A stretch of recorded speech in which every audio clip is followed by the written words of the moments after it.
Hey guys, this is Little Rocker Cutie 2005, also known as Andre, welcoming you guys back to Late Night Frights. It is a Gothic horror theme this week, and I chose to review a movie that not a lot of people talk about, or I'm sure even know about, but it's a film that William Friedkin directed in 1990 called The Guardian. And this is based on a book called The Nanny by Dan Greenberg, but also some of it's based on William Friedkin's personal experiences that he had with a nanny of his own children. You got Carrie Lowell and Dwyer Brown. They're a wealthy couple who just had a baby, and they hire a nanny from this agency. I believe it's called the Guardian Angel Nanny Agency or something like that. And at first, she seems like the perfect nanny. You know, she cooks, she cleans, takes care of the baby. You know, pretty much everything a nanny's supposed to do. But then, you know, it gets later into the movie and you start seeing some really twisted stuff, and you start finding out that there's more to this nanny than you think. Like,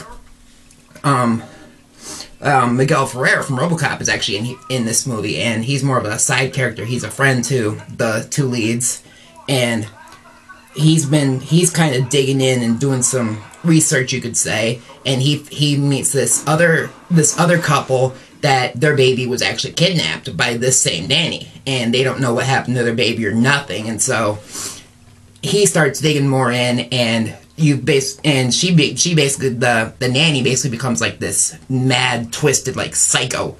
Like you find out she's a druid, and she has a pack of wolves that sort of protect her. And so the wolves, I believe, there's a scene where they actually corner Miguel Ferrer and just wipe him out. And the nanny's, like I said, she's a druid, so she sacrifices the baby she kidnaps to this tree. And you actually see like all these different babies' faces in the tree and whatnot, and it's actually kind of a cool effect. But it gets more towards midpoint, you know, near the end.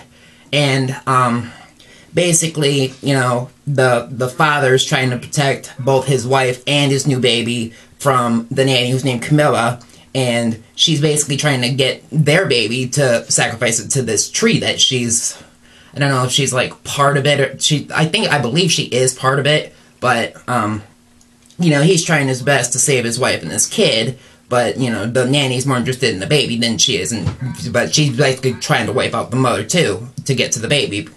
But you get this really cool kind of a, like, out-of-left-field twist near the end, where, Carrie Lowell, she hits Camilla full force with a Jeep, sending her just flying back, and just, like, you think she's pretty much just dead.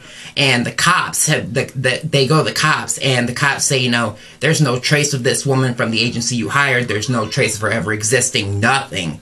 And so, basically they go back home the next morning, and Camilla shows up back at the house. You know, she's not dead, she's back full force. And the makeup job they did on the actress is just really cool. I mean, she looks like she's part of a tree, pretty much. And so meanwhile, you know, Camilla's trying to get to the Carrie Lowell and the baby. And the father has gone off into the woods to find this tree. And he does find it, and he's just shocked by how it looks. And so he's got his chainsaw, and he just starts hacking into it. And, like, you actually see just blood starts spurting out of the tree. You know, practical blood, no less. This was just really cool. And the tree basically starts attacking him to defend itself. Meanwhile, as he's cutting into the tree, you know, there's like pieces coming off of Camilla as he cuts into the tree, and just like he's hacking the hell out of it with a chainsaw. Meanwhile, Camilla is feeling the same effect because she's part of the tree. And so it gets like he actually manages to hack the tree down. And so when he does that, it actually hacks off Camilla's leg at the same time, which gives Carrie Lowell the opportunity to just shove her out the window and just off her completely. And so you get pretty much a happy ending where they've saved their baby, you know, they pretty much just go on and live their lives happily ever after. And I will say this movie is very underrated. Like I said, not too many people know about it. I don't think many people have heard of it.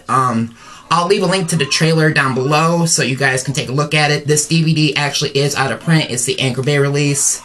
This has been out of print for a long time. I actually found it at a thrift shop for 50 cents, which was a cool deal, because I actually watched this with my grandma as a kid, and she really liked it, so that was why I wanted to review it for this week, to give it kind of a spotlight, because, like I said, you know, not too many people know about it, not too many people that do know about it talk about it, and this, like I said, this DVD is hard to find, and I'm going to end it there. So once again, I am Low Rocker Cutie 2005, telling you to enjoy life, enjoy some Skittles, enjoy some Starburst, keep it forever horror, guys. I'll see you next week on Late Night Frights. Okay, peace.